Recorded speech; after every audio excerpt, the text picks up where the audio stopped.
चलिए, good evening सभी लोगों को। स्वागत है आप लोगों का target with Sony YouTube family में। स्वागत करता हूं मैं।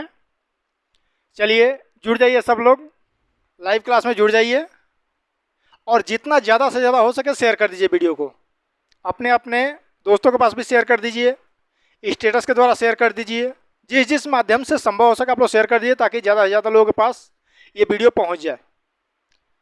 ये जो लाइव क्लास चल रहा है आप लोगों का बिहार शिक्षक बहाली के लिए संविधान का जो भाग 2 में पढ़ा रहा हूँ, नागरिकता से संबंधित, उसमें हम आर्टिकल 5 से लेकर के 11 तक एक्सप्लेन कर चुके हैं। किस प्रकार से जब हमारा देश आज़ाद हुआ और हमारा संविधान बना तो लोगों को किस प्रकार से नागरिकता दी गई।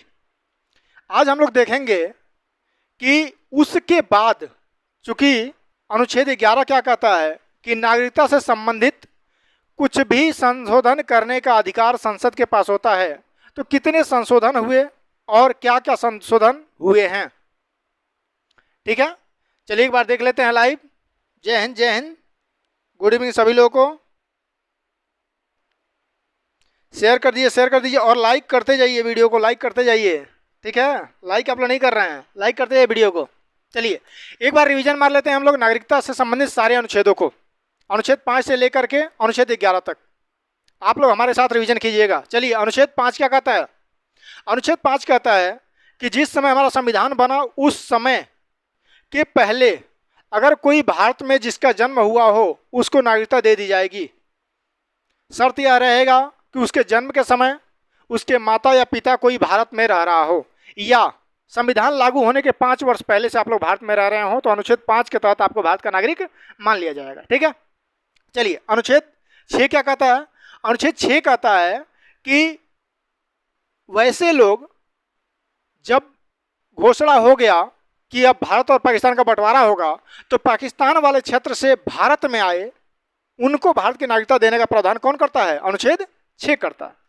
लेकिन शर्त ये लगा दिया कि 19 जुलाई 1948 के पहले आप भारत में आना जाना चाहिए आपको। और क्या कि जो हमारा अखंड भारत था उस समय, जिसमें से पाकिस्तान अभी बटा नहीं था, उस क्षेत्र में आपके माता या पिता का जन्म या दादा दादी नाना नानी का जन्म हुआ होना चाहिए। क्लियर है? चलिए, अनुच्छेद 7 क्या कहता है कि वैसे लोग जो 1 मार्च 1947 के बाद, मतलब जैसे ही बंटवारे की बात हो गई तो 1 मार्च 1947 के बाद भारत से पाकिस्तान चले गए, लेकिन जब उनको रियलाइज हुआ कि हम गलत जगह आ गए तो वो लोग पाकिस्तान से कहाँ आ गए?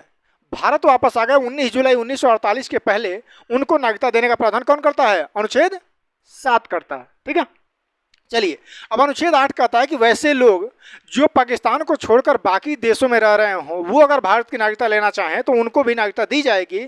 शर्त ये रखी जाएगी कि उनके माता पिता दादा दादी या नाना नानी में से किसी का जन्म हमारे भारत में हुआ हो। अनुच्छेद 9 क्या कहता है? अनुच्छेद 9 कहता है कि, क्या कहता है बताओ, बोलो। अनुच्छेद 9 कहता है कि अगर आप किसी भी दूसरे देश का नागरिकता स्वीकार करते हैं तो क्या हो जाएगा? आपकी नागरिकता रद्द कर दी जाएगी। ठीक है, अनुच्छेद 10 कहता है कि अगर जो नागरिकता से संबंधित जितने प्रावधान होंगे वो सब नागरिकों के पास सुरक्षित रहेंगे, चाहे वो नागरिक रहे या उसे छोड़ दे। अनुच्छेद 11 कहता है कि नागरिकता से संबंधित संशोधन करने का अधिकार किसके पास होना चाहिए? संसद के पास होना चाहिए। किसके पास? संसद के पास। ठीक है, चलिए, तो ये था हमारा नागरिकता। अब हम लोग देखेंगे कि जब संविधान बन के तैयार हो गया उसके बाद कौन कौन संशोधन हुए, और अगर इस समय कोई व्यक्ति लेना चाहे तो उसको नागरिकता किस बेस पे दी जाएगी। चलिए देखते हैं। नागरिकता भाग 2 है आज। नागरिकता का कौन सा वीडियो है? नागरिकता का संबंधित वीडियो आज दूसरा वीडियो पढ़ रहा है। ठीक है, तो देखिए कौन कौन से लोग ले सकते हैं। तो पहले कहा गया है किस प्रकार से, जन्म के आधार पे, जन्म के आधार पे आपको नागरिकता मिल सकती है। आधार पर, अब जन्म के आधार पर किस प्रकार से नागरिकता मिलेगी इसको ध्यान समझिए। अगर आप उन 7 जो मतलब 4 क्राइटेरिया दिए गए हैं उसमें आपको नागरिकता नहीं मिली, इसका मतलब 26 जनवरी 1950 के बाद आप नागरिकता मांग रहे हैं। ठीक है ना? तो ये कहा गया इसमें कि अगर आपका जन्म के आधार पर दे रहा ना, अगर आपका जन्म 26 जनवरी 1950 के बाद हमारे भारतवर्ष के भूखंड में हुआ हो, जो आज भारतवर्ष दिख रहा है उसमें हुआ हो, तो आपको भारत की नागरिकता दी जाएगी। ठीक है, लेकिन इसमें एक्सेप्शन क्या है? एक्सेप्शन है कि कोई विदेशी यात्री का बेटा ना हो जाए। अब मान लो कि पाकिस्तान में हमारा मतलब हम नागरिक हैं और हम प्रेग्नेंट हैं, महिला अगर हो तब, ठीक है, हम प्रेग्नेंट हैं और टूरिस्ट वीज़ा 6 महीने के लेके भारत आ गए और आए और दिल्ली में क्या हो गया, बच्चा हो गया। अब बच्चा कह रहा है कि सर हमको जन्म के आधार पर नागरिकता दीजिए। क्यों? आप कहे हैं, आपके संविधान में कहा है कि जन्म के आधार पर नागरिकता उस बच्चे को दी जाएगी जो हमारे भारतवर्ष में जन्म लेगा। तो उस अकॉर्डिंग तो पाकिस्तान वाले को मिल गया ना। तो इसमें क्या कहा गया है? कहा गया है कि जो लोग भारत में विदेशी आएंगे उनके बच्चे को छोड़कर उनको नहीं दी जाएगी। ठीक है। दूसरा, अब चलिए सर ये फॉलो नहीं हुआ, अब किस आधार पे? तो वंश परंपरा के आधार पे, वंश परंपरा के आधार पर। अब इस आधार पर भी आपको नागरिकता मिल सकती है। कैसे? मान लीजिए कि वैसे, अच्छा इधर देख रहे हैं, चलो नोट कर सकते हो, ऐसे व्यक्ति, ऐसे नागरिक मतलब ऐसे व्यक्ति जिनको नागरिकता चाहिए उनको वंश परंपरा के आधार पर तब मिलेगी जब किसी का जन्म कहाँ हो जाए, भारतवर्ष से बाहर हो जाए, विदेशों में हो जाए। मान लीजिए कि अब ये जन्म के आधार पर नागरिकता मिल रही है और आप यहीं घूमने चले जाइए विदेश, ठीक है, और आपका बच्चा हो जाए अमेरिका में, तब तो कहा जाएगा जन्म हुआ नहीं तो हम क्या करेंगे, नागरिकता देंगे नहीं। वो बच्चा कह रहा है कि हमको नागरिकता चाहिए भारत का, तब कैसे दिया जाएगा? उसको दिया जाएगा वंश परंपरा के आधार पे।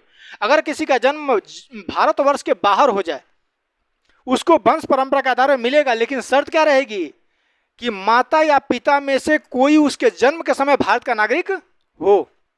जब उसका जन्म हुआ हो तो माता या पिता में से कोई एक क्या रहे, भारत का नागरिक रहे, तो उसको क्या मिल जाएगी, भारत की नागरिकता मिल जाएगी। इसको कहते हैं वंश परंपरा के आधार पे। ठीक है। तीसरा है पंजीकरण के आधार पे, पंजीकरण के आधार पर, पंजीकरण के आधार पर क्या चाहिए, नागरिकता चाहिए। इसका मतलब क्या है सर? इसका मतलब यह है कि न तो उसका भारत में जन्म हुआ, ठीक है, न तो भारत के बाहर जन्म हुआ। अच्छा, तो कहाँ हुआ? निर्वात में, स्पेस में, अंतरिक्ष में नहीं, भारत के बाहर हुआ, लेकिन अब क्या कर रहा है, उसके माता पिता उस समय नागरिक भारत के नहीं है, उनको चाहिए।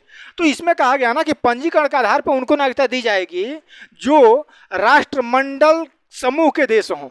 अब राष्ट्रमंडल क्या है? देखिए, जब हम मतलब ब्रिटेन के गुलाम थे जिस समय, उस समय ब्रिटेन का एक महत्वाकांक्षी परियोजना चला था कि एक हम समूह बनाएंगे, इसका नाम रखा जाएगा राष्ट्रमंडल समूह, और जितने हमारे गुलाम देश रहे हैं उनको इस समूह में शामिल करेंगे, लेकिन वह देश चाहे तो स्वेच्छा से शामिल हो सकता है, चाहे तो नहीं शामिल हो सकता है। जैसे अमेरिका भी गुलाम रहा है लेकिन अमेरिका शामिल नहीं है, ठीक है, भारत शामिल है राष्ट्रमंडल में। तो ये प्रावधान कहा गया है कि राष्ट्रमंडल देश, ठीक है ना, राष्ट्रमंडल के देश या आयरलैंड गणराज्य। अब अगर सर राष्ट्रमंडल को दिया जा रहा है तो आयरलैंड अलग से क्यों जोड़ा गया? इसलिए कि आयरलैंड की थी एनी बेसेंट, जो देश के आज़ादी के लिए बहुत सारा काम की, ठीक है ना।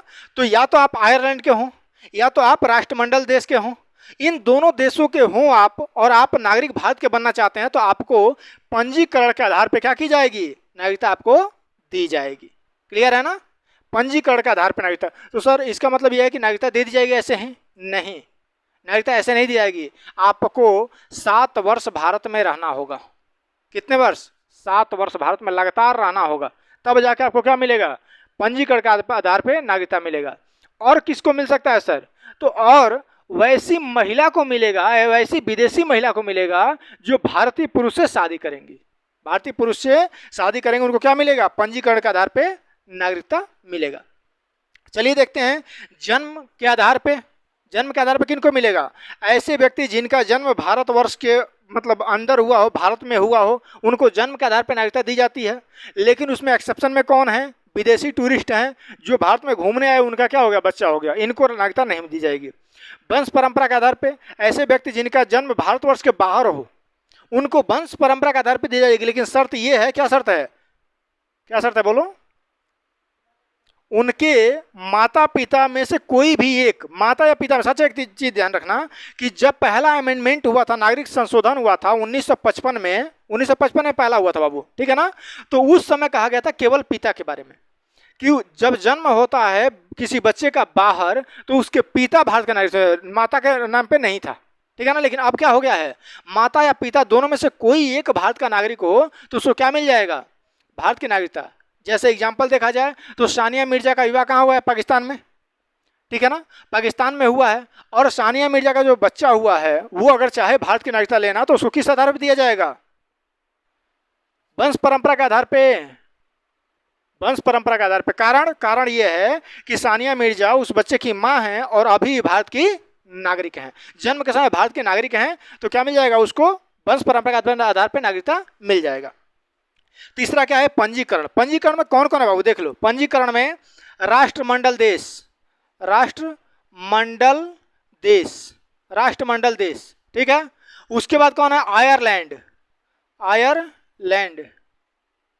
उसके बाद कौन है? विदेशी महिला, विदेशी महिला जो क्या की हो? भारतीय पुरुष से विवाह की हो, पुरुष से, पुरुष से, भारतीय महिला से नहीं, भारतीय पुरुष से विवाह की हो। विदेशी महिला तो किससे शादी करेगी? भारतीय पुरुष से शादी करेगी, ठीक है। तो इन तीन लोगों को कहाँ किसके आधार पर नागरिकता दी जाएगी? पंजीकरण के आधार पे। अब चौथा क्या है? चौथा है देशीकरण के आधार पे, देशीकरण के आधार पे, के आधार पर। अब ये देशीकरण, अच्छा देशीकरण शब्द से क्या लग रहा है? मतलब नहीं लोग कहते हैं ठाठ देसी हो गए हो, एकदम पूरा मतलब देसी हो गए हो। देसी मतलब रंग ढंग बिल्कुल किसमें घुल गया है? देसी में। जैसे कोई आदमी है जो शहर में गया ही नहीं, गांव में रहा, एकदम मतलब पूरा ठाठ देसी एकदम, तो कैसा रहेगा? जैसा वहाँ का कल्चर रहेगा वैसा दिखेगा। और जो बाहर मतलब गया है, आया है, पढ़ा है, विदेशों में गया है, वो जिस जगह पे जाएगा अपने आप को क्या कर लेगा? कल्चर में ढाल लेगा। लेकिन जो ठाठ देसी है वो नहीं डाल पाएगा। तो ठाठ देसी का मतलब वहाँ रग बस जाना है पूरी तरीके से। अब रग बसने का मतलब क्या हुआ? जैसे मान लो कि हम जाके महाराष्ट्र में रग बस जाएं, तो मराठी आना चाहिए नहीं आना चाहिए? लोकल भाषा आना चाहिए। अगर तुम आके बिहार में बस रहे हो, भोजपुरी नहीं बोल रहे हो, तो इसका मतलब देसी हो नहीं हो। पहनावा, पहनावा जहाँ पे जा रहे हो वहीं पहनावा हो जाए, वहाँ के लोग सब लोग जान जाए ये क्या है? देसी है। तो देशीकरण के आधार पर नागरिकता का मतलब ये हुआ कि आप न तो राष्ट्रमंडल के मतलब देश से बिलोंग कर रहे हो, न तो आयरलैंड से, न तो विदेशी महिला जो भारत में पुरुष शादी किए हो, तब आपको एक ही ऑप्शन बचता है देशीकरण। इसका मतलब सर पाकिस्तान का कोई चाहे तो कौन सा माध्यम से आ सकता है नागरिक? देशीकरण, ठीक है ना। अब कमेंट बॉक्स में आप बताओ कि पाकिस्तान के कौन से संगीतकार हैं जो पिछले 4 से 5 वर्ष हुआ कि 3 वर्ष 4 वर्ष हुआ जो भारत की नागरिकता उनको दी गई है, और उनको किस आधार पर दी गई है? देशीकरण के आधार पर, ठीक है।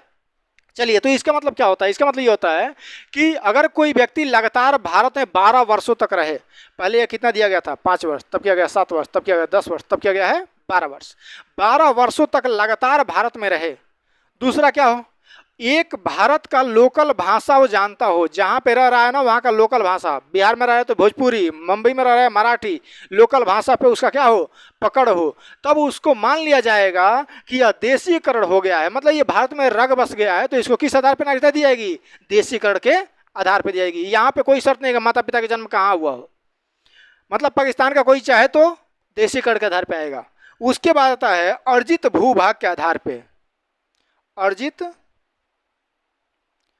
भूभाग के आधार पर,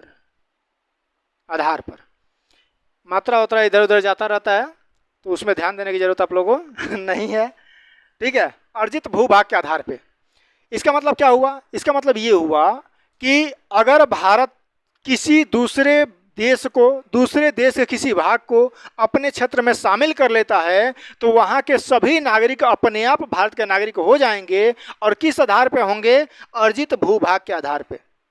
सर ये कभी लागू हुआ है? हाँ हुआ है। याद करो जो हम बता रहे थे तो बताए थे कि सिक्किम भारत का राज्य नहीं था। स्टार्टिंग में सिक्किम भारत का राज्य नहीं था। कब भारत का राज्य बना? 1974 में क्या बना? सहराज्य, शह राज्य। और 1975 में क्या हो गया? राज्य, राज्य बना दिया गया। किसको? सिक्किम को, सिक्किम को।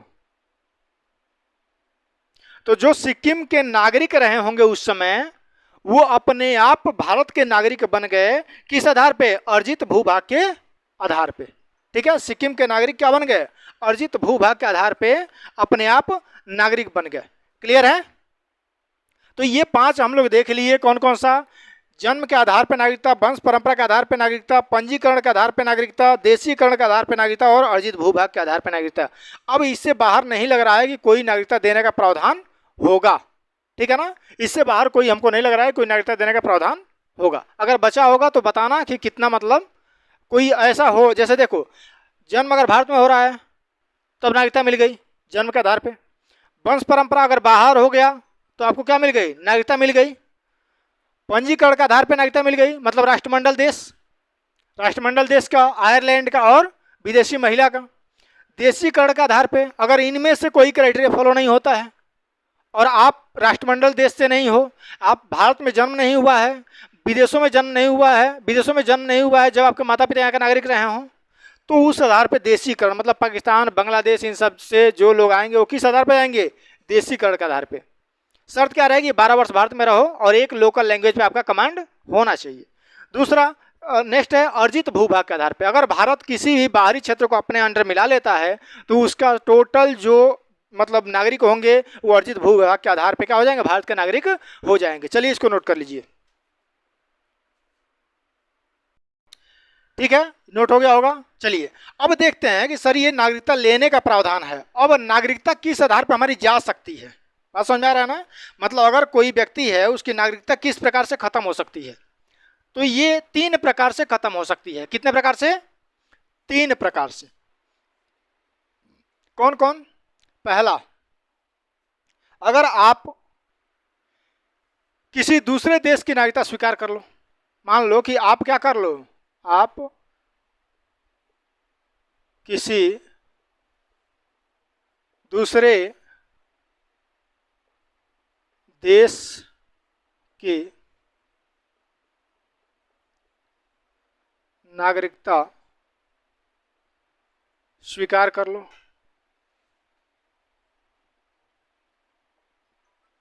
तो आपकी नागरिकता क्या कर दी जाएगी, खत्म कर दी जाएगी, ठीक है। आपकी नागरिकता क्या कर दी जाएगी, खत्म कर दी जाएगी अगर आप किसी दूसरे देश की नागरिकता स्वीकार कर लेते हैं।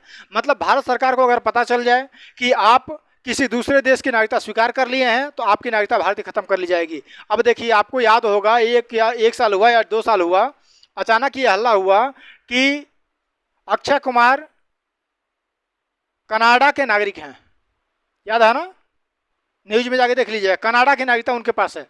और जैसे ही पता चला गए और कनाडा की नागरिकता छोड़ के चले आए। कनाडा की नागरिकता उन्होंने क्या कर दी, त्याग दी। क्यों, इसलिए कि पहले नियम के अनुसार अगर किसी दूसरे देश की नागरिकता आप स्वीकार करते हैं तो आपकी नागरिकता क्या कर ली जाएगी, खत्म कर दी जाएगी। पहले जांच किया जाएगा, उसके बाद नोटिस दिया जाएगा भाई क्यों आपने ऐसा किया, उसके बाद क्या कर दिया जाएगा, खत्म कर दिया जाएगा। दूसरा, स्वेच्छा से आप नागरिकता छोड़ दो, स्वेच्छा से नागरिकता का क्या कर दो, परित्याग कर दो।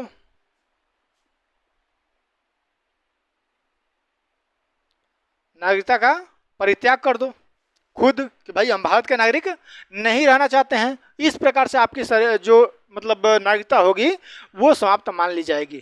क्लियर है। तीसरा क्या होगा, भारत सरकार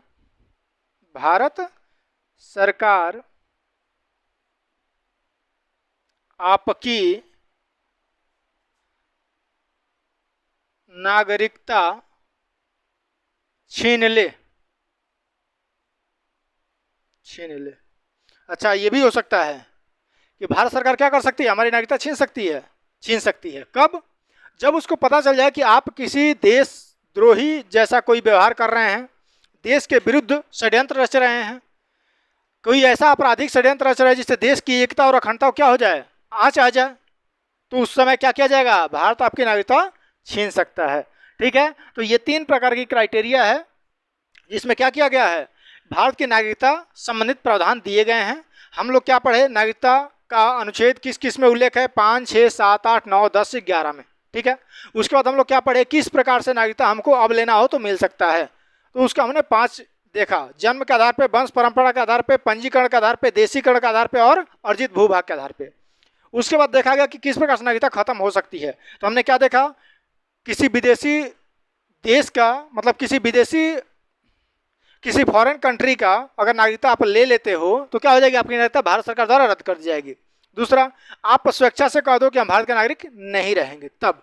तीसरा, भारत सरकार को पता चल जाए कि आप ऐसे किसी भी कृत्य में लिप्त हैं जिससे भारत की एकता और अखंडता को एकता और अखंडता की सुरक्षा में बाधा उत्पन्न हो रही है, खतरा है, तो आपको क्या कर जाएगी, आपकी नागरिकता खत्म कर दी जाएगी भारत सरकार के द्वारा। ठीक है, तो ये नागरिकता के सारे प्रावधान थे जो आपको बता दिया गया। अब हम लोग अगले वीडियो में लेकर आएंगे तो मौलिक अधिकार लेकर आएंगे। ठीक है, मौलिक अधिकार को कोशिश किया जाए कि एक ही वीडियो में खत्म किया जाए। थोड़ा सा लंबा वीडियो होगा मौलिक अधिकार का, लेकिन मौलिक अधिकार एक ही वीडियो में खत्म होगा। आप लोग रिवीजन कर लीजिएगा। कितना टाइम हो गया, लेट नहीं हुआ है?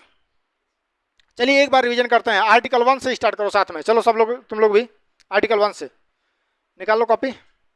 चलो आर्टिकल 1 पहला भाग 1। भाग 1 में क्या है, राज्य एवं राज्यों के संघ, संघ एवं राज्यों का संघ। ठीक है, उसके बाद से आर्टिकल 1 क्या कहता है, आर्टिकल 1 कहता है कि भारत राज्यों क्या है, संघ है।